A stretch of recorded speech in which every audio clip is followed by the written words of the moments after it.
Herkese merhaba. Yine dağlara geldik. Bugün Sapanca'nın Soğucak Yaylası'ndayız ve konumuz barınak yapmak.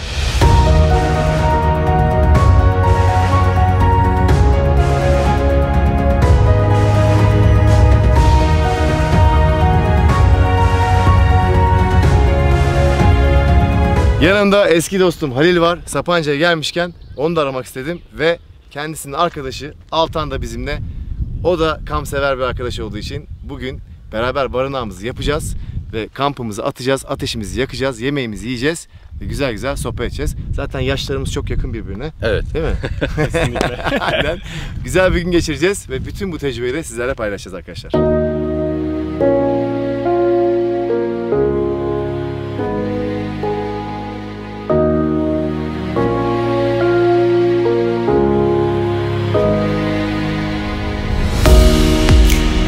Şu anda Soğucak Yaylası mevkiinde bir Karaçam Ormanı'na geldik.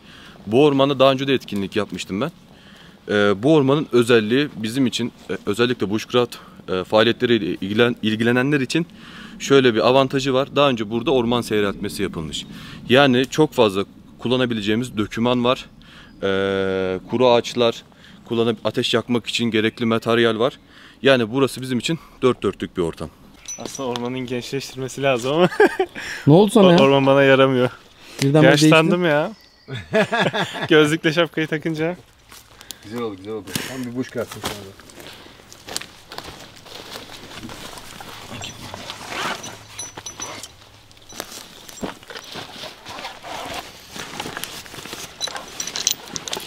Burada konforlu bir şekilde barınak yapmak için gerekli olan her şey var.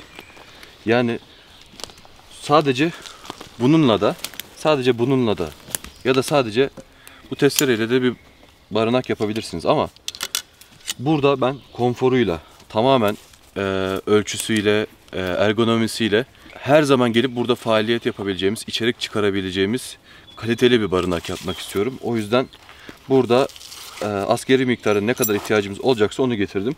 Burası bize yeter de artar bile. Ateş bende. Direkt gelir gelmez kolları sıvadık. Bir yandan odunlar hazırlanıyor o tarafta. Gece yetişebilmemiz için görev dağılımı yaptık.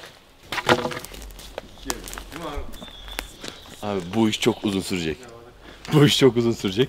Çünkü yaptığın için önce kendini memnun etmesi lazım. Yattığım zaman sırtımda bir ağrı hissetmek istemiyorum. Rahat rahat yatabileceğim bir ortam için en güzel ağaçları bulup en güzel ekipmanı çıkarmak istiyorum. Halil arı gibi çalışmaya başladı. Biz biraz yavaş gidiyoruz tabii, o konuya çok hakim ama ne yaptığını iyi izliyorum. Bakalım ben de aynı şey yapmaya çalışacağım. Bu arada çok heyecanlıyım çünkü yeni baltam var. Acayip bir şey. Üzerinde de imzamı yazmışlar. Megaton'a teşekkür ederim. Sağ olun. Eksik olmayın. Şimdi bunu aynı Ali'nin yaptığı gibi biz de budayacağız. En büyük risk şu. Bu baltalar çok kuvvetli. O yüzden ufak dallara vururken çok şiddet durmamak gerekiyor. Çünkü bu balta buradan gidip böyle kendi bedenime gelebilir. O yüzden sadece ihtiyacım olan kadar vurup hep dışarı doğru yönlendiriyorum baltayı. Yoksa bu şekilde yaparsam beklenmedik kazalar çıkabilir.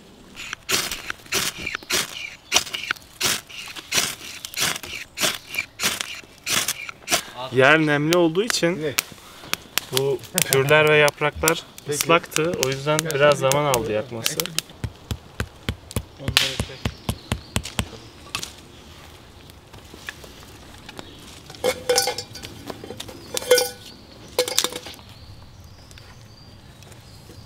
Evet, bulduğumuz ağaçları hemen kenara koyduk ve Halil ile Altan şu anda daha fazla ağaç topluyorlar. Çünkü bu gördüğünüz alana güzel bir kamp yeri kuracağız. Aslında videonun sonunda bence inanamayacaksınız çünkü Halil yapmak istediğimiz şeyin bana fotoğrafını gösterdi. Gerçekten çok güzel gözüküyor. Ben de testlerimi kurdum ama her kampta olduğu gibi bir şey unutmuşum. Vidalarımı unutmuşum. Onların yerine böyle miller yaptım ve ağaç parçalarından testlerimi de kullanılabilir hale getirdim. Bırakalım mı? Bırakabilirsin abi. Bu hızlandırılmış barınak videona benzemiyor ya. Ağaçlar toplamak bayağı zormuş. Yorucu ve Gerçekten ciddi bir antrenman yapmış kadar kaslarım şişti. Ama günün sonunda bunu bitirmek için çalışmamız lazım. Tembellik yok. Ormanda her zaman, dağda her zaman insanın içinden çalışmak geliyor. Şehirde daha tembelleşiyoruz. Şimdi bölgede bıraktığımız ağaçları bir araya toplayalım. Tamam. Büyük direklik ağaçlarımızı önce bir ayağa dikelim. Ne kadar boylayacağız onları bir çatıp ayağa kaldıralım. Ondan sonra tek tek çatı kaplamalarımızı yapmaya başlayalım. İp var değil mi yanında? Yanımda ip var. Tamam, harika. O zaman getirelim bu ağaçları. Tamamdır. Ertan Hocam. Evet. Ya burada faaliyet için inanılmaz bir yer var ya. Şu anda bütün projeyi koydum, oturttum buraya. Bakıp güzelliğini seyrediyorum. Yer mi değiştirelim diyorsun? Ya burası bir başka geldi ya. Şimdi aşağısı hem biraz eğimli, cephe olduğu için çok fazla rüzgar sirkülasyonu yok. Çok fazla sinek var. Burası güzelmiş gerçekten. Şöyle mi çevirelim diyorsun? Aynen öyle. Bu etrafımızdaki ağaçlardan hepsine birer dirsek alacak şekilde. Bu ilerleyen dönemdeki videolarımız için de inanılmaz bir ortam sağlar bize. Hem orası dar, cephe burası alabildiğine düzlük. Senin içinden burası mı geçiyor? Aynen öyle. Tamam. Burada yapıyoruz. Altan burada yapalım mı? Ne diyorsun? Bana da uyar. Tamam Daha o güzel. zaman Altan bir daha yakacaksın ateşi. Buraya yeni bir ateş alanı yaparız Aynen. ya. oradakileri buraya taşırız. Aşağıdakileri buraya taşırız. Erzaklar orada. Çok da yolumuz yok zaten. Aynen öyle. Sıkıntı yok ya. Gönlünden burası geçiyorsa burada yapalım. Şimdi malzemenin çoğu burada. Etrafa da dağınık olanlar var ama en merkezi yer yine burası. O zaman buraya başlayalım.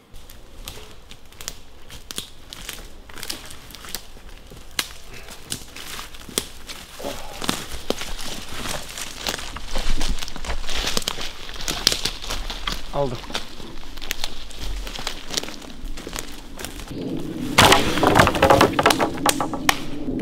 Bayağı bir şey getirdik o zaman. İşin zor kısmı bitti. Önemli olan tek şey bundan önceki kısımda bu işin biz inşaatlarda el arabasıyla kum atan insanlar gibi odunları yığdık. Bundan sonra sadece yapacağımız tek şey mimarlık ve mühendislik. Başka hiçbir şey yok. Çok iyi gidiyor. Nasıl gidecek merak ediyorum ama keyif alıyorum yani şu anda. Ama gerçekten bu hızlandırmış barınak videoları var ya. Yani bayağı zaman alıyormuş onlar, ben sana söyleyeyim. Abi şimdi çatallarımızı kuruyoruz. Çatalın başını bağladık. Şimdi desteği tam yapmak için bir tane buradan, bir tane de yukarıdan yapacağız. Tekrar bir kirişler. Barınağı tam kurduğumuzda ortalardan bir daha kiriş yapacağız. Şimdilik bununla birlikte 3 çerçeve yapacağız. Olayımıza başladık. Şimdi duvarımızı yapıyoruz. Böyle 2 tane kazığın ucunu sivrileştirdik. Toprak zaten biraz nemli, güzelce çaktık oraya. Evet. Şimdi Altan'la birlikte Şu bu şekilde. kazıkları bunların arasına geçireceğiz. Evet. En üst katmanına da ipi bağladığımız zaman güzelce bir duvarımız olmuş olacak. Dizildiği zaman çok sağlam da olacak zaten. En sonunda şuradan Bağlayacağız. iple ağaca Evet. bağlayacağız. Evet. Şimdi bu çerçevenin birinci örneği. Karşısına aynısından bir tane daha yaptığımız zaman şöyle 3 kişi 4 kişi rahat bu barınakta kalır. Şimdi yapacağımız tek şey karşısına bir tane daha yapıp buradan tekrar karşılıklıların da arasına birer tane kiriş atmak. Ondan sonra bu iki kirişi dörtlemek ve aralarını örmek.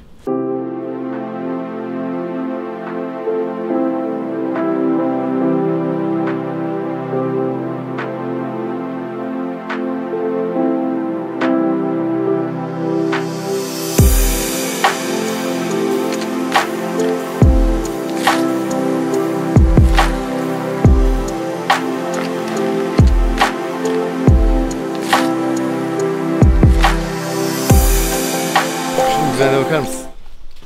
Harika bir duvar yaptık kendimize. El emeği, göz nuru. Şimdi bunun uçlarını keseceğiz. Ve bunu çok güzel bir şekilde sokacağız. Ondan sonra da buraya geçeceğiz. Ama gerçekten hem görüntü hem işlev gayet güzel bir duvar oldu.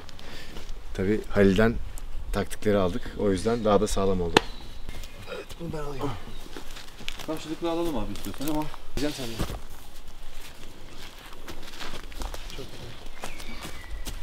Heh, bunu dışarı çıkaralım. Şu arkası dışarıda olsun değil mi?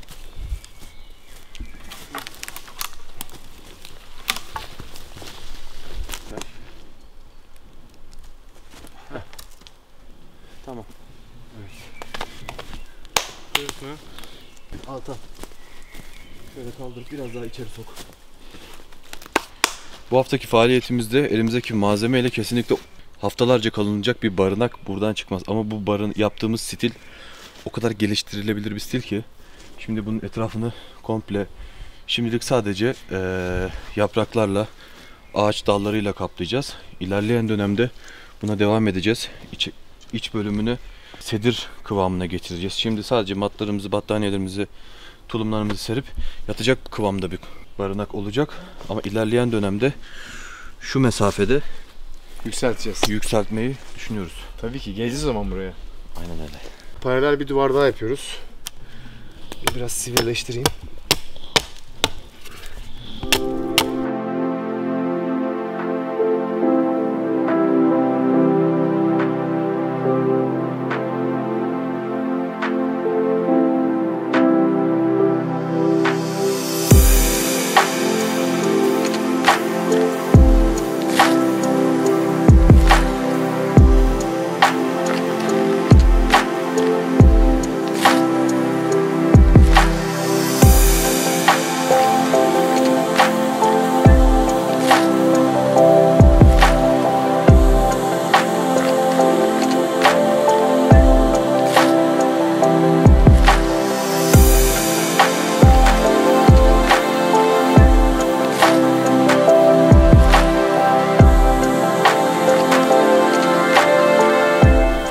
Daha hızlı bir şekilde yaptık. Çünkü mimarımız çok başarılı. Evet. Adam ne yaptığını çok iyi biliyor.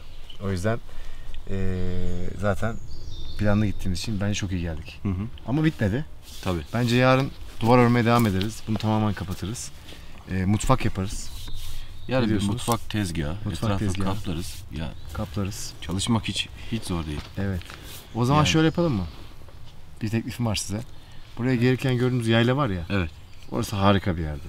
Zaten Evet. buranın ağırlığı orada çıkar anca. Evet, çünkü burada çok sivrisinek var. Şimdi numara yapmaya gerek yok. Barınağımız daha bitmedi. Aynen öyle. Tamam, bu barınakta şu an uyursak bizi bu barınak sineklerden korumaz. Ve biz gerçekten şu anda biyolojik olarak değiştik neredeyse. Bakar mısınız ısırıklara? Teklif ediyorum. Kabul ederseniz oy birliğiyle gideriz. Gidelim. Yaylaya gidelim. Şimdi bayağı bir çalıştık. Yemek yapalım. Çadırlarımızı kuralım. Hı hı. Yaylada kalalım. Keyfini Aynen çıkaralım. öyle. Çünkü bayağı çalıştık, hak ettik. Sabah erkenden kalkar, güzel bir kahvaltı yaparız. Geliriz buraya. Yarın bütün gün bizim. Aynen İşimiz öyle. gücümüz yok. Yarın burayı çok daha güzel bir hale getiririz. Ne diyorsunuz? İnşallah. Çok güzel olacak. Kesinlikle. Çok güzel fikir. Plan iyi mi? Süper. O zaman hadi gidelim. Tamamdır.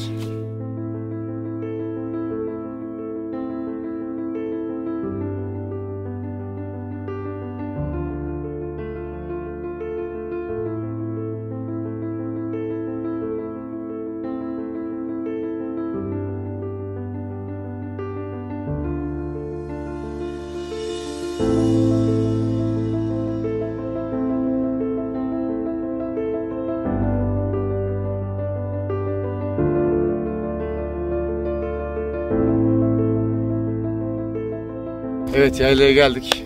Hava kararmadan ateşimizi yakıyoruz. Şimdi çok güzel yemek yapacağız. Ama biraz yorgunluk ve açlık var değil mi? İnanılmaz. Halil biraz yoruldu. Zaten arkadaş Ben pertim şu an. Altan pert şu anda yatıyor. Ama güzel yorgunluklar bunlar. Ben de Tabii. botları çıkarttım, terliklerimi giydim. Ve iş yapmaya çalışıyorum. Şu yemeği yiyelim, çayımızı bir yapalım var ya. Keyiften öleceğiz. Zaten ondan sonra ben pamuk gibi böyle göğe ulaşacağım inşallah. İnşallah. Yarın sabah uyanıyoruz ve yaptığımız barınağın yanına gidiyoruz, işimizi bitiriyoruz. O yüzden şu an keyif zamanı ama yarın tekrardan çalışmaya geri dönüyoruz arkadaşlar.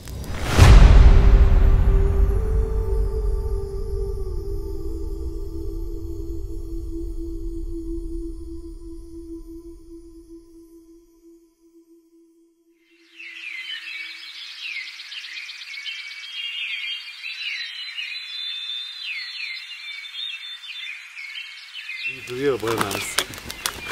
Vay be, çok güzel gözüküyor gerçekten. İyi yapmışız. Bugün gözüme daha güzel gözüktü. Ekipmanlar neredeydi? Ekipmanları şurada Ha, sakladın değil mi? bir örtünün altına serdim. Tamam, Hiçbir süper. daha o ağır ekipman taşımanın gereği yoktu. Evet arkadaşlar, kampımızı yaptık çok güzel bir yaylada. Kahvaltımızı yaptık. Gerçi biraz akşam ses oldu ama o yüzden buradan size mesajımız olsun. Kamp yapmaya gittiğiniz zaman etrafınızda insanlar uyuyabilir. O yüzden çok yüksek sesle konuşmak, silahla ateş etmek ya da neyse çok yüksek müzik dinlemek, bunlar iyi şeyler değil. Çünkü şehirde komşularınıza nasıl dikkat ediyorsanız aslında yaylalarda da komşularınız var. Ve hatta oradaki komşularınız daha önemli çünkü o insanlar biraz da oraya kafa dinlemeye geliyor. O yüzden buradan mesajımız olsun. Biz kamp yaparken çok sessiz davranıyoruz. Sizlere de buradan bu mesajı verelim. Daha önce plan yapmıştık seninle. Burada bir masa yaparız demiştik. Evet. Belki bir masa yapar, üzerinde bir şey içeriz. Hı hı. Dinleniriz. Onu bu tarafa mı yapalım? Aynen öyle. Tamam, süper. O zaman iş bölümü yapalım. Sen bize ne yapacağımızı söyle, başlayalım. Bu işin ham maddesi ağaç olduğuna göre nasıl başladıysak ağaç toplamaya bugün de dünkü gibi ağaç toplayarak başlayacağız. Şöyle bir 2 saat kendimize mühlet verelim, ağacımızı toplayalım. Zaten dediğim gibi inşaat kısmı işin kolay kısmı çünkü dizmek bu işin daha çok mimarlı. Şimdi Zevkli kısmı. zevkli kısmı şu anda bizim yapmamız gereken işin amelelik kısmı. Evet. Altan'ın da böyle ince olduğuna bakmayın var ya, benden çok çalışıyor gerçekten. Acayip çalışkan. Tecrübeliyim ya. Aynen o yüzden. O zaman başlıyoruz arkadaşlar.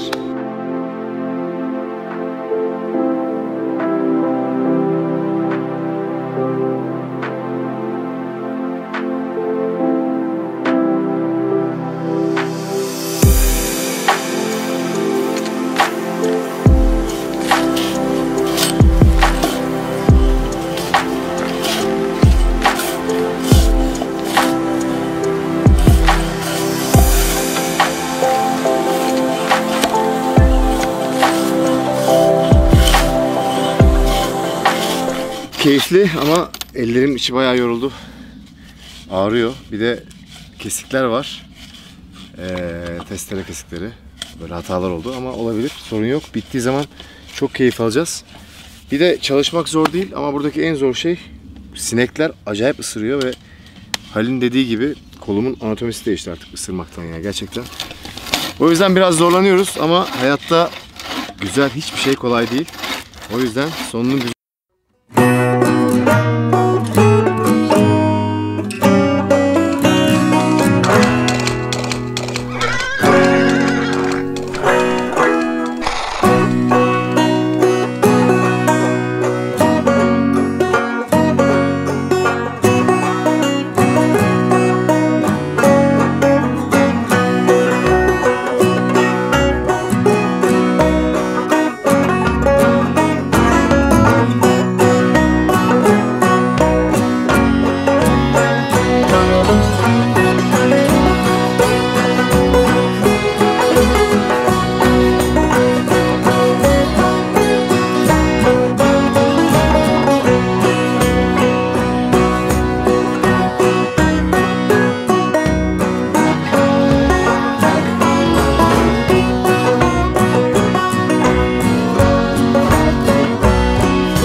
Baltanın da hakkını verdik. İlk videomda söylüyordum ya bu baltaları alıyorum ama böyle bana gönderiyorsunuz. Hakkını vermiyorum. Gerçekten kullanmıyorum diye. Burada şimdi gerçekten hakkını verdim. Bu baltayı 2 gündür yoğun bir şekilde kullanıyorum. Hiç bu kadar el işi yapmamıştım. Ayrıca daha demin konuşurken Harun şunu söyledi. Çok hoşuma gitti. Sizle paylaşmak istiyorum. Dedi ki işte başarı böyle bir şehir dedi. Çünkü burası şu an bitmek üzere ve baktığınız zaman başladığımız zaman burası sadece bir topraktı. Hiçbir şey yoktu burada. Ve şu anda bildiğiniz bir yaşam alanı var.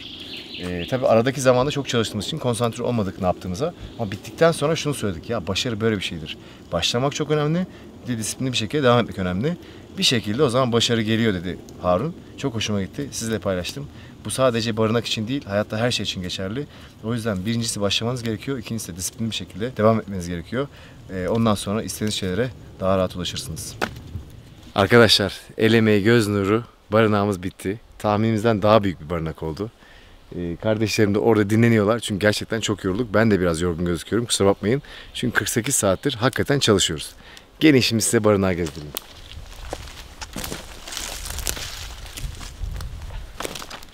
Evet, burada tam buraya uygun şansa bir kütük bulduk.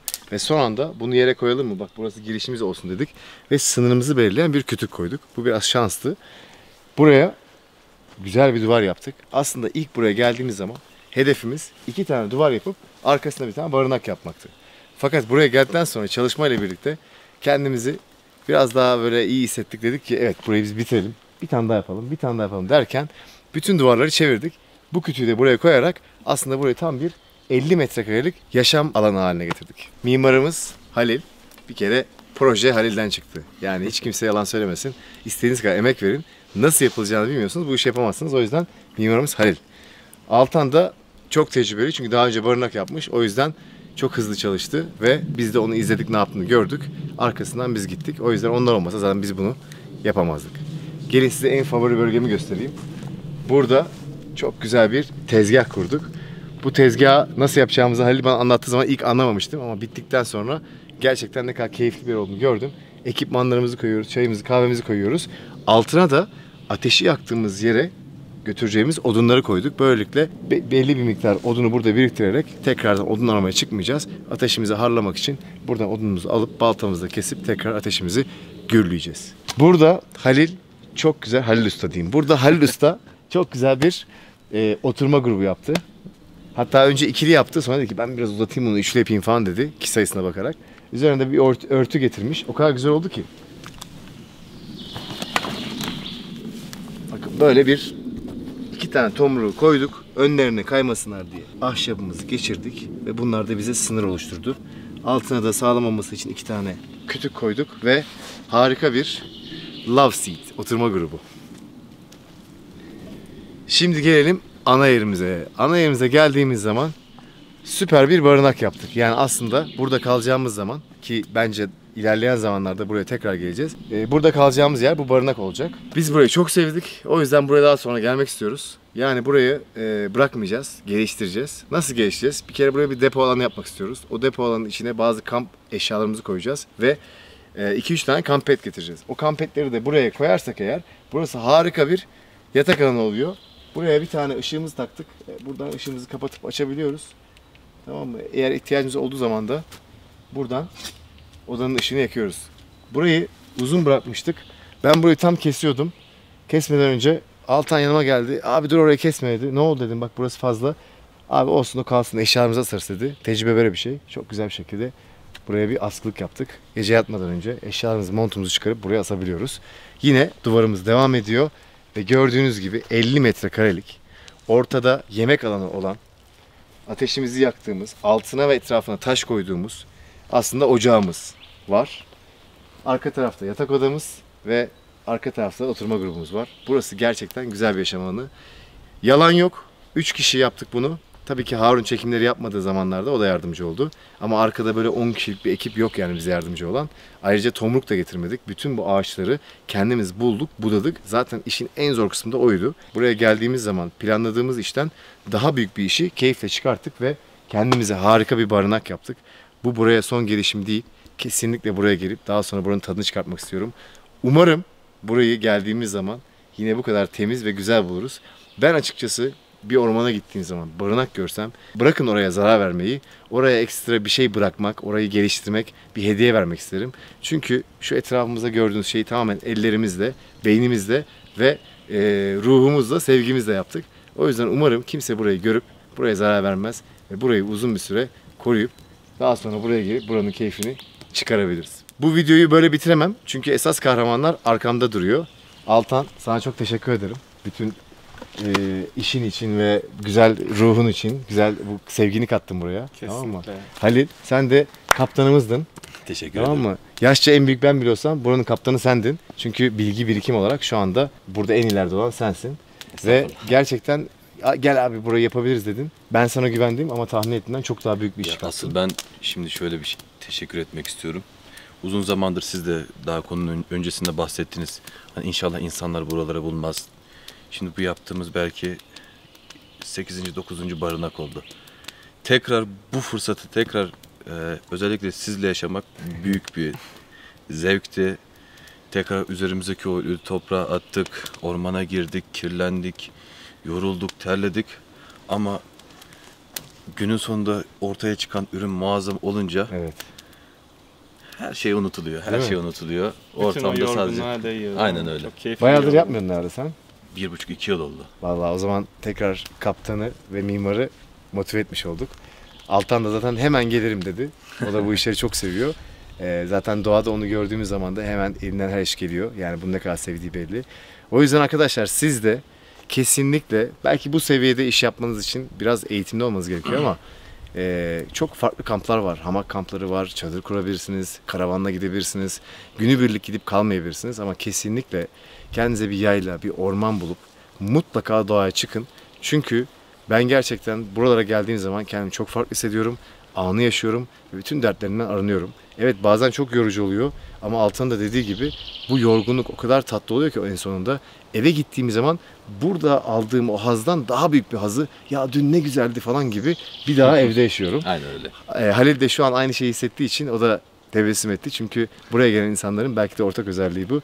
O yüzden sizlere tavsiye ediyorum. Kardeşlerimin de Instagram hesaplarını sizlerle paylaşacağım. Onlara da bu güzel barınak için teşekkür edebilir. Onları takip edebilirsiniz. Eğer böyle videoların devam etmesini istiyorsanız lütfen videoyu beğenin ve daha fazla insana ulaşsın. Bize destek olun. Ayrıca burayla ilgili, işimizle ilgili bize yorumlar yazabilirsiniz. Ve video belli bir oranda izlenirse ben onlardan sözü aldım. Hem buraya gelişeceğiz hem de bu işi ilerletip belki daha farklı şeyler yapacağız. İnşallah. Çünkü biz bu işten çok keyif aldık. Tekrar size teşekkür ederim. Rica Ve arkadaşlar başka videoda görüşmek üzere.